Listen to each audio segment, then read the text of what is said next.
mengambil sebagian dari jaringan ovarium ya, kemudian kita lakukan proses vitrifikasi juga. Nanti setelahnya misalnya kemonya udah selesai, kita akan tanamkan kembali, diimplankan kembali, dan dia akan kembali tumbuh. Seperti yang kita sudah lihat di media-media, baik media cetak, media online, kemudian banyak yang viral gitu ya, seorang artis dengan inisial LM atau SC yang lagi ke studi di Amerika.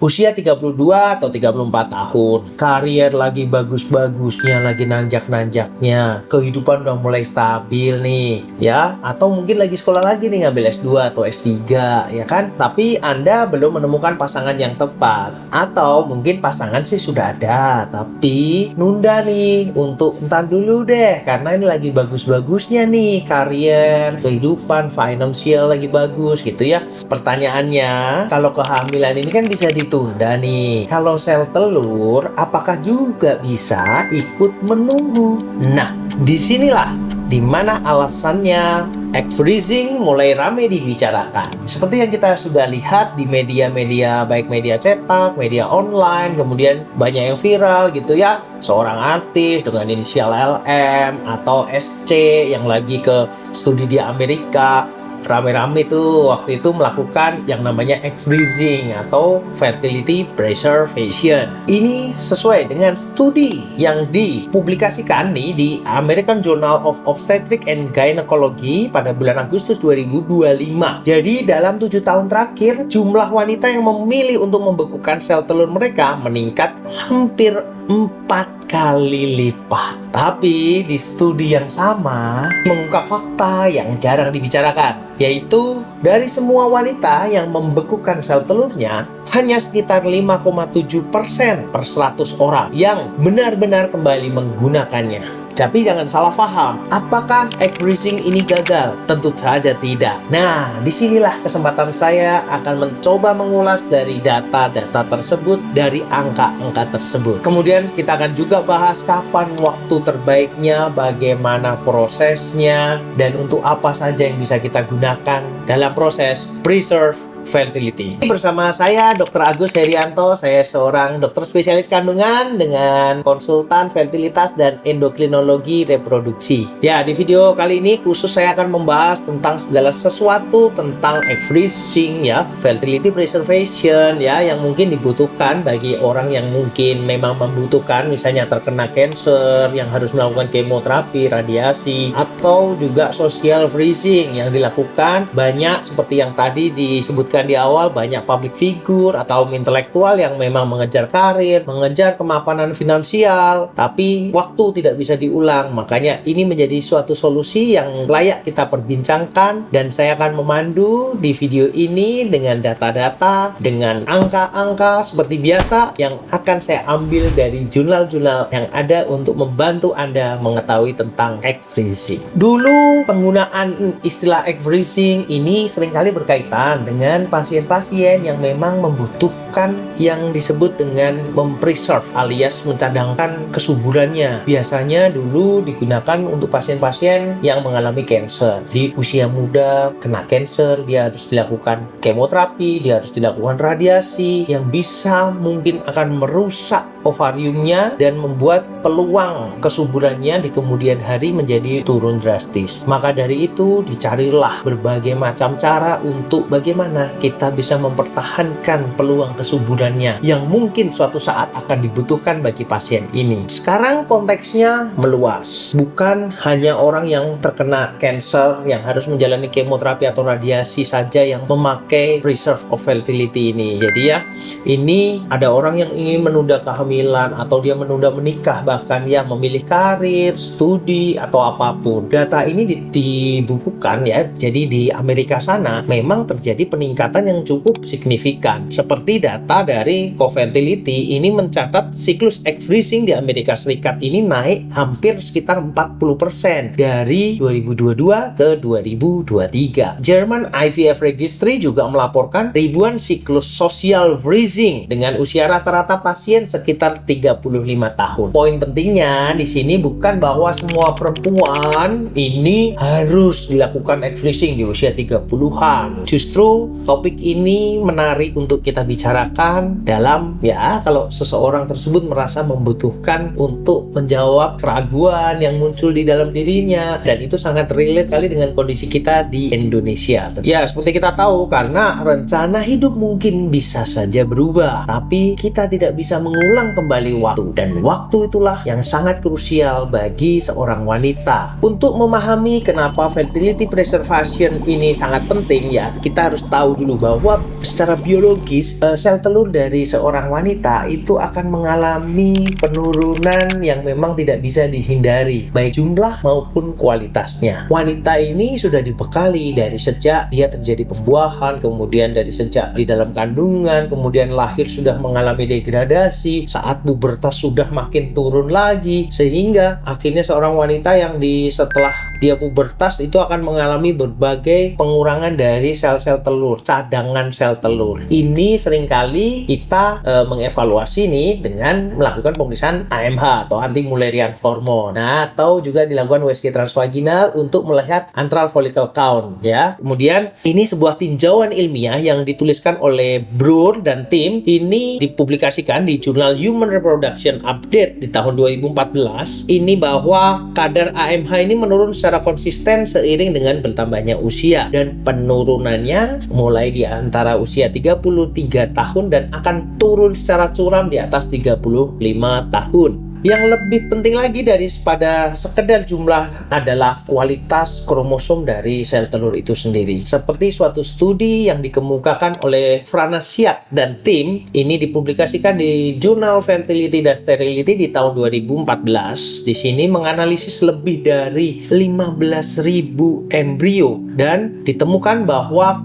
resiko kelainan kromosom meningkat tajam seiring dengan usia, dari sekitar 27% pada wanita di bawah usia 30 tahun menjadi lebih dari 60% pada wanita di atas usia 40 tahun. Peningkatannya sangat luar biasa, terjadi kelainan kromosom. Diakibatkan oleh apa? Kualitas dari sel telur yang dibuahi. Artinya di sini kita nggak ngomongin sekedar bisa atau tidak bisa hamil. Jauh lebih panjang di situ. Apakah kehamilan ini akan menjadi kehamilan yang sehat? Apakah kehamilan ini tidak terjadi keguguran? Apakah kehamilan ini tidak terjadi kelainan-kelainan kromosom yang berakibat kelainan kongenital pada janin? Nah, disinilah konsep fertility preservation ini menjadi relevan. Jadi, alih-alih kita pasrah pada waktu, tapi sains sudah berkembang sedemikian menjadikan ini bisa menjadi suatu opsi bagi orang yang menghendaki atau menginginkan kehamilan di usia yang relatif lebih lanjut. Jadi, di sini wanita tersebut bisa menghentikan, dalam tanda kutip nih, usia biologis dari sel telurnya. Jadi bukan memundurkan waktu, tapi kita menghentikan di usia yang relatif baik, sehingga kualitasnya diharapkan kualitas yang masih baik dari sel telur dari seorang wanita tersebut. Jadi seperti yang kita bahas tadi, bahwa fertility preservation ini adalah jadi opsi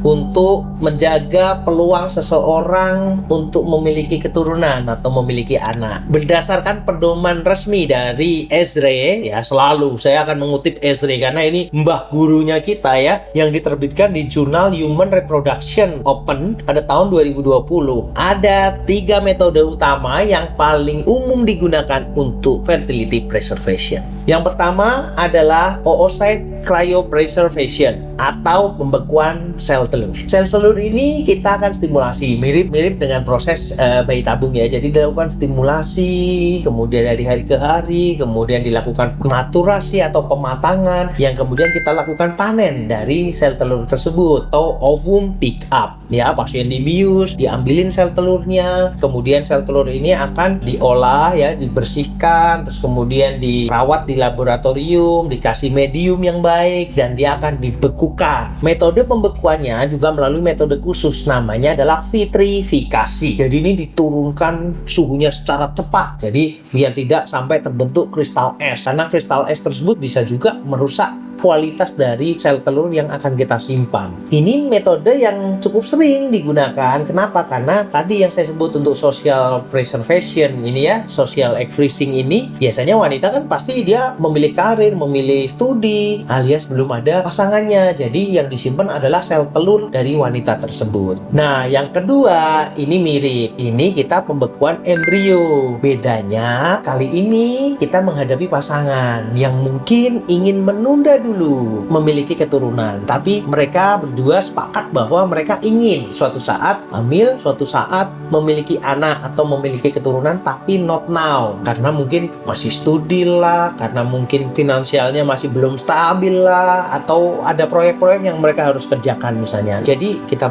ambil sel telurnya, kemudian kita ambil sperma dari laki-lakinya, kemudian kita akan kawinkan, kemudian diamati dari hari ke hari. Biasanya sih kita target sampai hari kelima untuk terbentuk embrio atau blastosis gitu ya, yang baik, dan akan dilakukan proses vitrifikasi untuk dibekukan. Yang ketiga ini jarang diketahui karena ini biasanya kita gunakan untuk pasien-pasien dengan kanker yang membutuhkan kemoterapi ataupun membutuhkan radiasi. Jadi kita melakukan ovarian atau mengambil sebagian dari ovarium untuk kita simpan dan kita bekukan. Jadi pengambilannya tentu saja kalau pengambilan ovarium kita harus melakukan proses operatif, mengambil sebagian dari jaringan ovarium ya, kemudian kita lakukan proses vitrifikasi juga. Nanti setelahnya misalnya kemonya udah selesai, kita akan tanamkan kembali, diimplankan kembali, dan dia akan kembali tumbuh. Metode ini yang paling jarang dilakukan, tapi kalau di luar sana sudah banyak dilakukan untuk pasien-pasien mendapatkan kemoterapi atau pasien-pasien kanker. Ini yang dulunya adalah cikal bakal dari konsep dari fertility preservation yang sebenarnya. Jadi kalau dari konteks video yang saya buat ini tadi tentang social egg freezing ya, metode yang relevan dengan topik kali ini adalah yang pertama tadi, pengambilan sel telur dari seorang wanita yang masih memilih untuk belum menikah ataupun belum menemukan pasangannya, tapi dia sudah berusia sekitar 30-an tahun ke atas. Nah, kita masuk di segmen yang berat pembahasannya ini, karena ini data dan fakta yang akan berbicara di sini, dan juga termasuk ini yang paling sering disalahpahami ini, bahwa berapa besar sebenarnya peluang keberhasilan dari orang-orang yang melakukan egg freezing atau pembekuan dari sel telur. Kita bahas datanya. Sebuah meta-analisis besar ini yang ditulis oleh Chil, Bang, dan Okai ini dipublikasikan di Jurnal Fertility Sterility tahun 2013. Ini menganalisis data 1.200 siklus pembekuan sel telur, menemukan bahwa peluang keberhasilan kehamilan menurun secara konsisten seiring dengan tambahnya usia saat sel telur itu dibekukan. Meskipun memang kehamilan bisa tetap saja terjadi, bahkan dari sel telur yang dibekukan di usia 42 hingga 44 tahun. Ini ada penelitian lain dari Doyle dan tim di Shady Grove Fertility yang dipublikasikan juga di Fertility dan Sterility ini ya tahun 2016, mencoba memprediksi peluang kelahiran hidup berdasar jumlah sel telur matang yang berhasil dibekukan usia saat pengambilan. Jadi gambaran umumnya adalah makin muda usia, semakin banyak sel telur yang didapat dan berhasil dibekukan. Tentu saja semakin tinggi peluang keberhasilannya. Nah, ada lagi nih data dari Fox dan tim yang dipublikasikan di Reproductive Biomedicine Online di tahun 2024 yang mengikuti pasien di sebuah klinik di Inggris selama 15 tahun, menunjukkan sesuatu yang cukup menjanjikan. Di sini wanita yang membekukan 15 sel telur matang atau lebih sebelum usia 35 tahun, angka kumulatif akhiran hidup bisa mencapai lebih dari 75%. Sedangkan pada usia 35 hingga 37 tahun dengan 20 sel telur matang atau lebih, angkanya sih cukup menjanjikan di atas 70%. Nah, ingat kan data yang saya sebutkan di awal video tadi yang berasal dari Lee dan tim dari UCLA, publikan di American Journal of Obstetrics and Gynecology pada tahun 2025, menganalisis basis data nasional SART course di Amerika Serikat sana dari 2014 sampai 2021. Studi ini menemukan dari seluruh wanita yang membekukan sel telur secara elektif hanya sekitar 5,7% menggunakan kembali sel telur yang sudah dibekukan tersebut dalam kurun waktu 5-7 tahun. Ini fakta yang jarang dibahas oleh para influencer tersebut ya. Kemudian klinik-klinik yang banyak ngiklan tuh, klinik-klinik luar negeri yang banyak mengiklankan biar orang-orang Indonesia pada melakukan di luar negeri. Kesannya cuma di luar negeri yang bisa begini. Tidak, semua klinik fertilitas di Indonesia sudah bisa melakukan hal tersebut. Jadi apa sih artinya ini? Jadi kita ngomongin fertility preservation ini seperti layaknya sebuah asuransi. Jadi kayak kita memakai asuransi tuh, itu bayar tapi belum tentu digunakan. Ini juga sama. Contoh tadi, dia usia 30 tahun, dia melakukan egg freezing.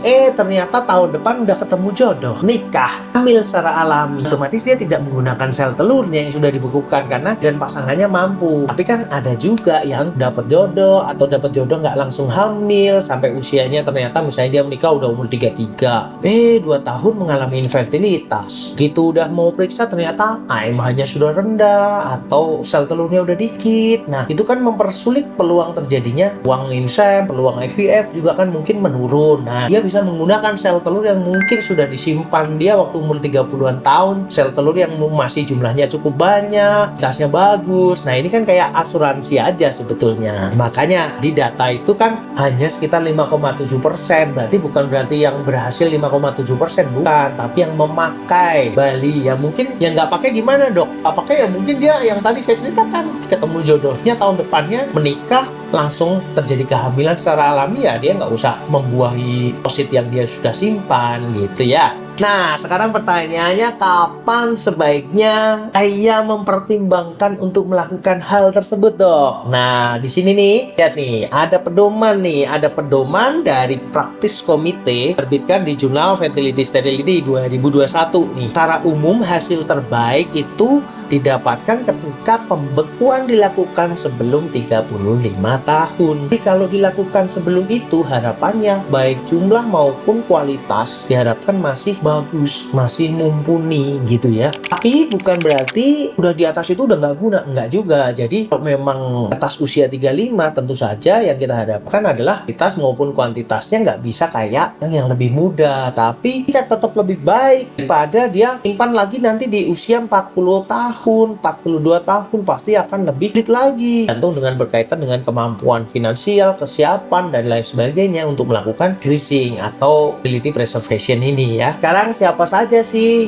kandidat ya gitu ya, kandidat yang freezing ini atau fertility preservation ini? Ada beberapa nih kasus-kasus yang sudah mulai saya temukan, mulai bertanya lah. Jadi misalnya nih orang-orang yang memilih untuk melanjutkan studi, kemudian lagi berkarir yang bagus, dan dia belum mau menikah gitu ya, tapi usianya udah mulai 30-an plus. Ini cocok banget. Kemudian mungkin yang sudah menikah tapi pasangan lakinya misalnya tapi belum siap nih kalau punya anak sekarang, karirnya masih mencari lah, secara emosi juga mungkin belum siap, pengen sih tapi nanti dulu. Nah, ini juga kandidat nih. Ini juga bisa opsi untuk melakukan fertility preservation. Jadi intinya ini bukan terburu-buru lah, ayo cepet nikah biar nggak susah, bukan itu. Tapi Anda bisa memiliki kendali penuh atas peluang suburan ataupun logis dari telur yang Anda miliki. Jadi kontrol itu ada di diri Anda. Nah, jadi video ini saya buat untuk membuka kita semua, wawasan kita semua, harapannya terbuka mengenai topik ini. Kita bisa mendiskusikan masalah ini, bukan untuk menakut-nakuti ya, bukan untuk ayo cepetan dong, cepetan nikah, cepetan punya anak, bukan itu tujuan saya. Jadi saya berharap perempuan juga bisa memiliki kendali karena dia memiliki hak atas dirinya, atas reproduksinya, atas peluang kesuburannya. Itulah yang menjadi landasan saya karena sudah banyak wanita hebat di sana berkarir ya, kemudian melanjutkan studi hingga tinggi, memiliki posisi finansial maupun posisi jabatan yang cukup bagus gitu ya, dan ini bisa menjadi suatu peluang, menjadi suatu solusi atas kendali dari kesuburan Anda. Jadi pilihan Anda tidak ditentukan oleh jam biologis Anda lagi, tapi Anda sendiri yang bisa mengontrol, mengendalikan secara penuh peluang kesuburan Anda di kemudian hari. Nah, Kalau merasa topik ini relevan buat Anda, menarik, boleh diskusi di kolom komentar. Saya akan coba balas ya. Kalau ada pertanyaan juga boleh dilayangkan di Instagram saya. Kita bisa bicara di thread saya, atau bisa follow nih akun-akun saya yang lainnya untuk topik-topik yang lain seputar kesehatan reproduksi, program kehamilan, infertilitas, endokrin, dan bahasan-bahasan lainnya tentu saja. Dan jangan lupa untuk follow YouTube channel ini, subscribe. Akan bertemu di video-video selanjutnya. Thank you for watching.